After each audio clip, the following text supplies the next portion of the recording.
It's my delight and pleasure to introduce the Honourable Joyce Murray, Canada's Federal Minister for Digital Government.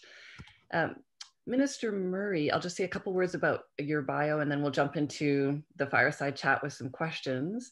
You have been a cabinet minister at both the provincial and federal levels, and you've been engaged in politics now for a couple of decades, and your roles have included President of the Treasury Board, as well as Provincial Minister for the Environment, and now currently Minister of Digital Government. I did want to add that prior to that, you built what I believe is one of the world's largest silviculture companies, probably the largest in North America. So you had a very successful career prior to entering politics as a businesswoman. So very appropriate today, since we're talking about both digital issues and working to help the participants learn some skills, essentially in entrepreneurship. So we're really, really delighted to have you with us. So with that, I'd love to jump into the questions. So let's kick off with a very brief discussion of Canada's role in artificial intelligence. So Minister Murray, I understand that Canada is a world leader in artificial intelligence, which is very exciting. So I'd love to hear a little bit about how that happened.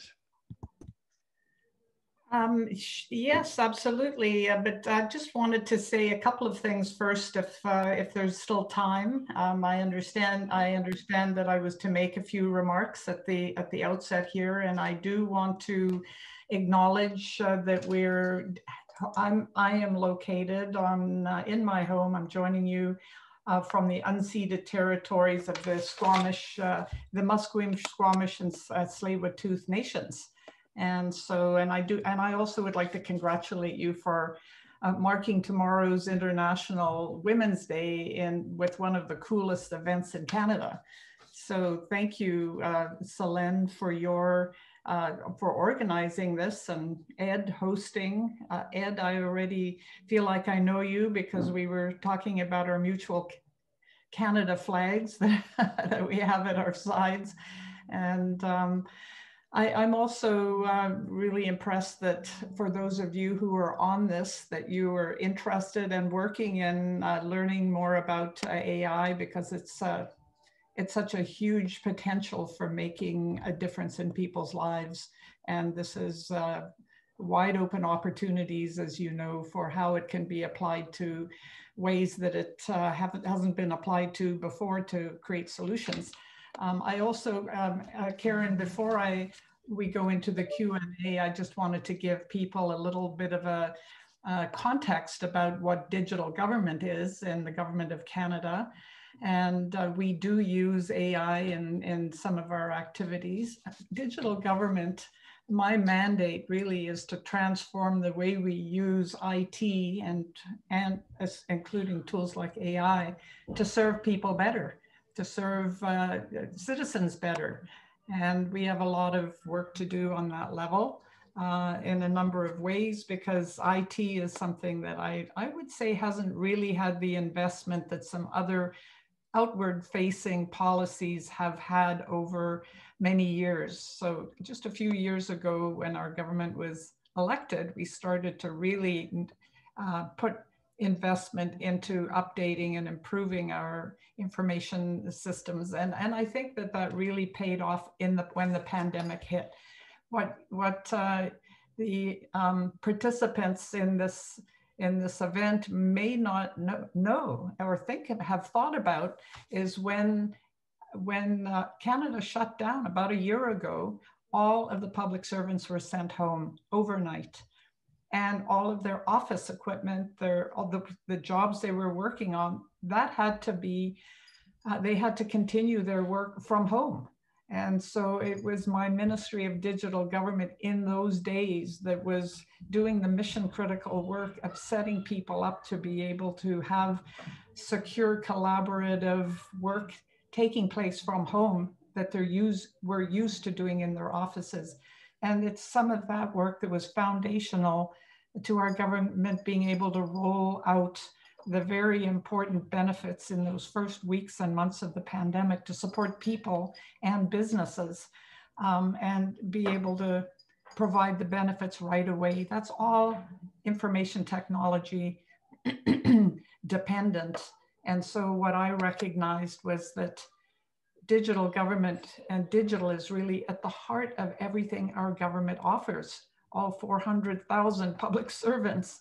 And my job is to enable them to do a better and better job and keep up with the private sector, so that when people are doing transactions with the government or requiring the services for their families, their children, the benefits, they need to be able to access those transactions and benefits as they can access private sector transactions quickly, easily, and from the device of their choice.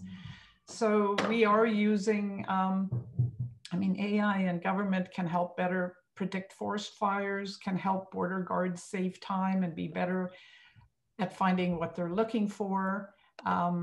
Potentially, if we can use AI to predict extreme weather, we can help save people and protect the environment. And there's so many other ways. I know that you probably know far more than I do about how AI could help make the world a better place.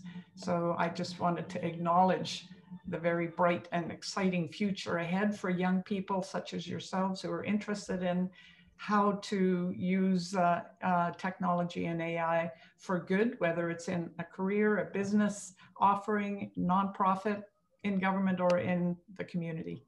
So with that context, I just wanted to make sure that I positioned my remarks as being coming from someone, as Karen said, a business person and almost two decades in politics, but also with the framing of my responsibility for the information technology systems, connectivity, storage, and tools for the Government of Canada.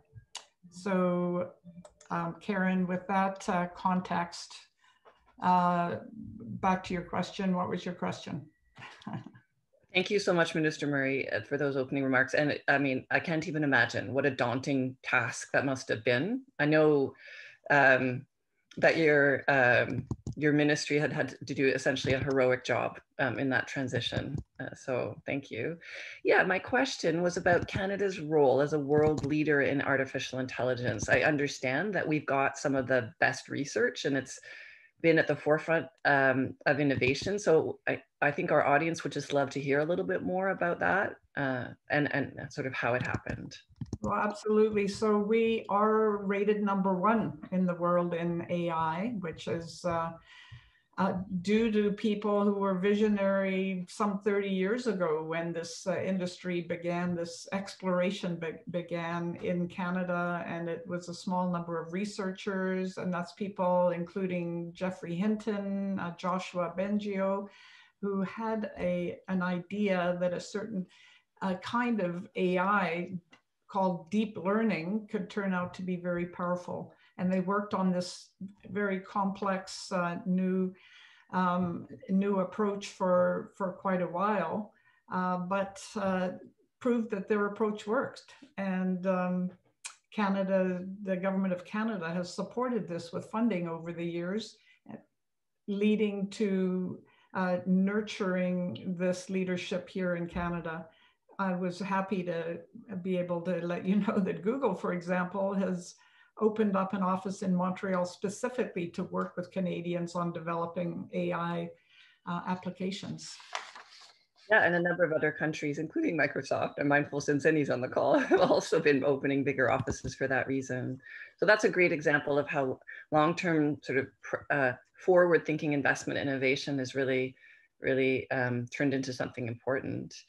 So I'd also love to hear from you about examples of artificial applications that you find really exciting. It's sometimes hard for people to grasp what artificial intelligence can actually do for us because it seems so abstract or seems a little bit mysterious. So, any practical ideas?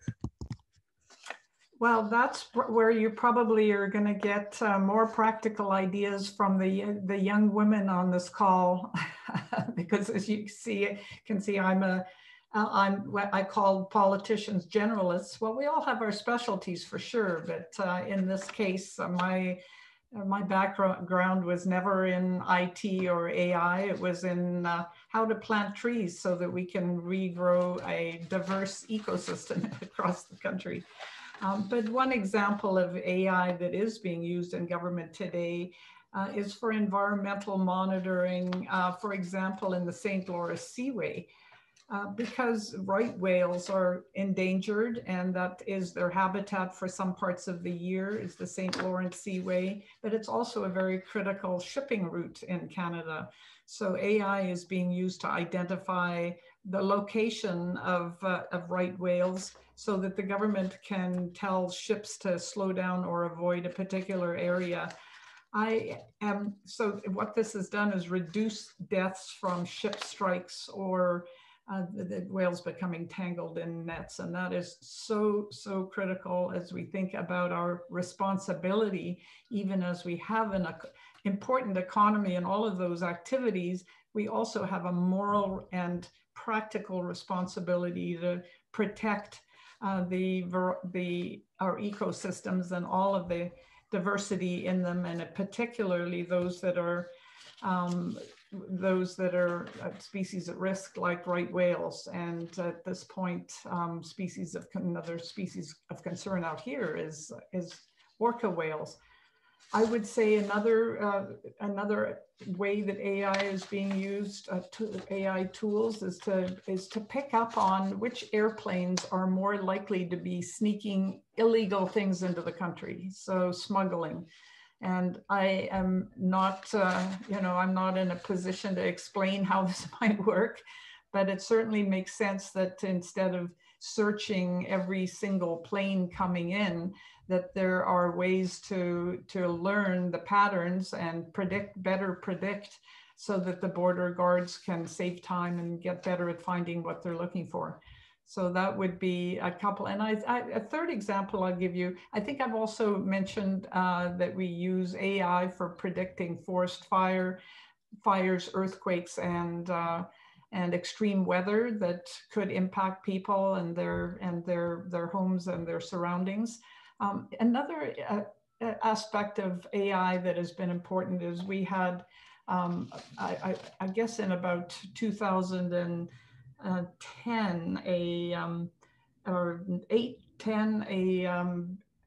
a large project to have a integrated payroll process for the 400,000 public servants in the Canadian government was developed over a number of years. It was, the switch was turned on in early 2016. This was not the kind of IT development that we will be doing under my watch. We'll be doing agile development, but this was a pre-agile era, and it didn't work. So hundreds of thousands of public servants were paid with errors in their pay, not paid properly, underpaid, overpaid, and it was just a disaster of an IT program. In correcting, reducing the errors and the hundreds of thousands of outstanding transactions that need to be corrected, and feeding into payroll some of the new changes from collective bargaining, which again are then hundreds of thousands of people's payroll have to be adjusted. We are using AI to do a lot of those, those operations to reduce the workload on the pay personnel and get a better result more quickly for the hardworking public servants. So that's a few examples.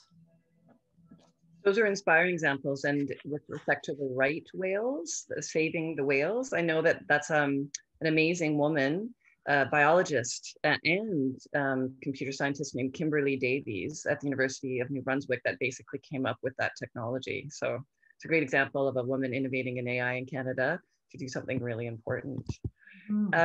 So I do, and that's a nice segue to another question I was really curious about, which is ethics and AI.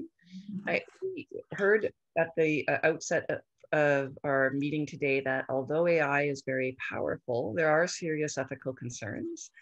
And I know that your government has been deeply engaged with a world-leading agenda on addressing some of those concerns. So we'd love to hear about that. No, absolutely. I mean, that is critical, because something that is very powerful to do good things can also be used as a powerful tool to defraud people or to do unethical things. So that's why it is very critical as a government. And so one of my ministry's initiatives was a directive on our ethical use of AI that is essentially the guardrails or the guidelines for public servants right across the government of Canada. One of the, I mean, there's a couple of ways in which we have to think about this, and I think if you think about morality and how important it is to having the kind of society we want in Canada or around the world, one moral value that is very important to me and our government is fairness. And so fairness means that if that is I guess a governing criteria for a program for what government is doing to respond to the needs of citizens, people in the public service can essentially work out how to structure a program so it's fair. I don't believe that AI is at the point where these moral values are something that can be taken into account. So we have to make sure that an AI algorithm is not disadvantaging people who it's important to include in our society. And what we found is sometimes the developer of AI will have their own perspective of who they are and perhaps not build in the perspective of perhaps marginalized people or people from other cultures. And so the algorithm will end up being not being fair. And you know, I was listening on CBC and heard a Black woman talk about that and give an example of just how important it is to have diversity and inclusion in amongst the people who are creating the solutions, whether it's AI or other IT programs. And her example, this is a Black woman, she was saying that she goes into the bathroom in the office building where she works, I mean, before COVID, that is, and she found that the taps didn't work for her. These were taps that have an automatic light sensor. You wave your hands in front of them and it produces water. And she tried taps in each of the sinks and it didn't work. And then she watched somebody else come in and it worked for them. And it took her a while to realize that the sensors had been coded to pick up the light of a white person's hand. And because her hands were a different skin color, it was not registering that there was a hand there. So she had no access to the water in the sinks in her office bathroom, and ended up learning that if she turned her hand the other way where her palm is less dark, she could actually get water.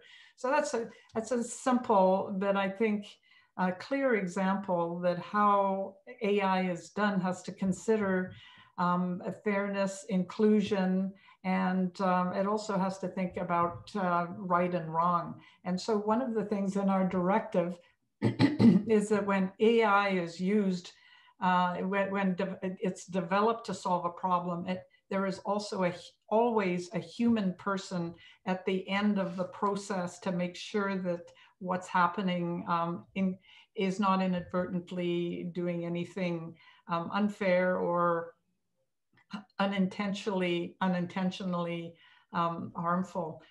That's one side of this, but I think the other side is that AI, well, which can't judge right from wrong, it can be used for nefarious purposes. And we saw that actually last summer, where there had been a theft of usernames and passwords. Hundreds and hundreds of thousands of them, or probably millions, have been stolen through different fraudulent techniques and put on the dark web, where they were then used to populate an AI algorithm, which tried them against all sorts of banks and government programs that deal with money, and were successful actually in what's called a credential stuffing incident in unlocking I think over 10,000 people's Revenue Canada account, which is where their benefits were going in automatically if they were entitled to benefits. So this was stopped right away. I don't think anybody was affected financially, but it was a huge, it was a huge concern to many, many people. And that was not about a government failure, but it is about how AI can be used unethically. And it's also was a lesson in the benefits of having a very strong cyber security system, which we do have in the government of Canada. But if a username and password is used by the wrong person, we don't necessarily know that. So these are all complicated issues, and the further down the road in AI and sophisticated IT techniques, the more governments do need to keep up to make sure that that these are tools that are being used for the benefit of human beings and not available for undermining their well-being in any way. Those are really profoundly shocking and important examples, Minister Murray. And I think in particular, in putting together today's event, I looked at the agenda and I noticed we're going to have a talk on AI, equity, diversity, and inclusion from Senzeni Mpofu next. It is such an important topic, and the existence of bias, unconscious bias, and actually conscious bias is such a concern that you're right to point to it as one of the key issues that anyone involved in AI should be engaging with. So thank you so much for mentioning that. Yeah. I think we're just nearly out of time, but I'd love to conclude with a personal question. As I mentioned earlier, we've got a group of young girls, young women here on the call who are, probably keen to hear just about your personal life story a little bit. You have had an amazingly successful career in business and then in politics, and just would love to hear a little bit about what motivated you to get involved in politics, what problems you're passionate about solving, or just any advice. We just have a couple minutes, but any final remarks and a little bit about your personal journey. I'm sure they'd love to hear that. Well, thanks. And everyone's personal journey is, of course, unique to them. One thing that I encourage young people to consider, if you're not clear exactly what you want to do with your career or life, no problem. Some people are really clear. They know at your age already, I want to be a this or I want to do a that. And other people aren't sure. And sometimes they think they should be sure. And I was one of those young people who wasn't sure. So I traveled for a couple of years. I went to university in South Africa, where I was born, for a short time. I lived in London for a while. Ed on Brixton Hill Road, so you'll probably know where that is. I lived there for a year. I did not know 2 years around the corner, Joyce. 2 years around the corner. Okay, and so if that's yours, so I really learned to follow my intuition, which is really our subconscious wisdom, because our brains are taking everything in, and some things are not at the conscious level, but we can do a lot. We have this AI function in our brains that then talks to our gut feeling, I would say. And so I learned to recognize and respect my gut feeling about a next step, even if I wasn't clear why it made sense. So for those of you that are wondering if you should know more about what you want to do, some people at your age do and some don't. So that is my key advice to young people, is just trust that if you learn to have a sense for a next step. I mean, in my case, the next steps led to this amazing privilege of being a minister in the Canadian government responsible for digital transformation.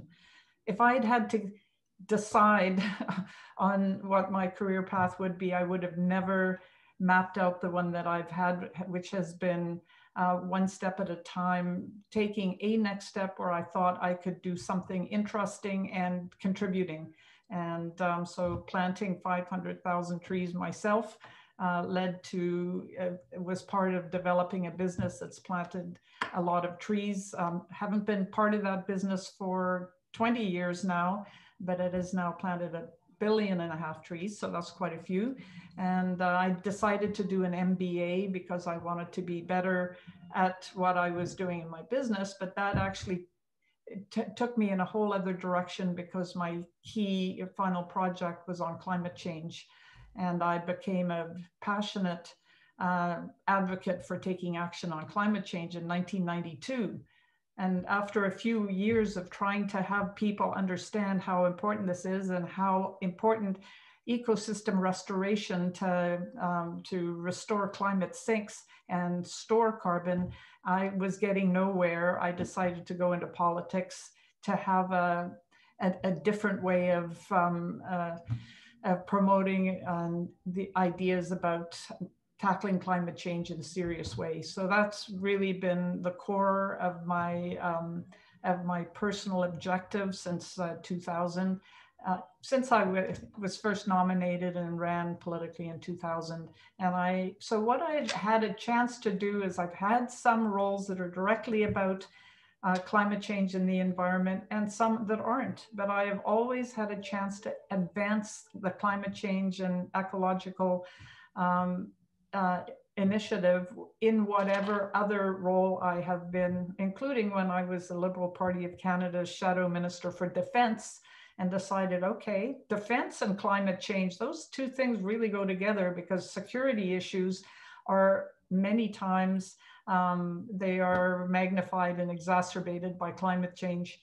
And so it is a defense and security issue. So that conference brought European top speakers over to Canada to bring that conversation to Canada. So you can, if you have a personal passion, you can express it in pretty much every part of your career if you choose. And I just, I know that you're on the road to having very productive and satisfying careers because you're here in Girls in ID, AI, Girls in AI's conference, and already are stepping out to learn, to grow, and to contribute. So thanks for all you are doing, all of you in this conference, and Karen for your mentorship and your role there as well.